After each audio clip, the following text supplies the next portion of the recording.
හෙලා කොහමද ඉතින් යාළුවනේ? ඔයාලා හැමෝම හොඳින් ඉන්නව නේද? අන්න ඉතින් මිනිසුන්ගේ විවේචන වලට කනගාටු වලට ඔයාලත් ලක් වෙලා තියෙනවද?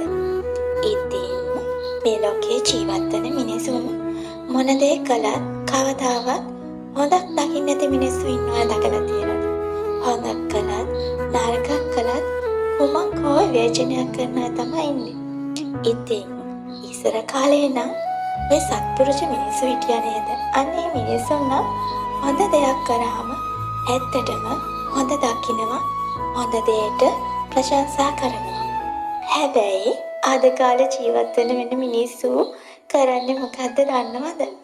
තමන් ළඟ තියෙන නරක පුරුදු, කැත පුරුදු ගැන හොයා ඉන්නේ නැතුව ඒව හොයලා තමන්ගේ වැරදි අඩුපාඩු හොයන්නේ නැතුව වෙනත් අයගේ තියෙන වැරදි අඩුපාඩු හොයා තමන්ගේ දේවල් හදාගන්න තියෙන කාලය නැති කරගන්නවා.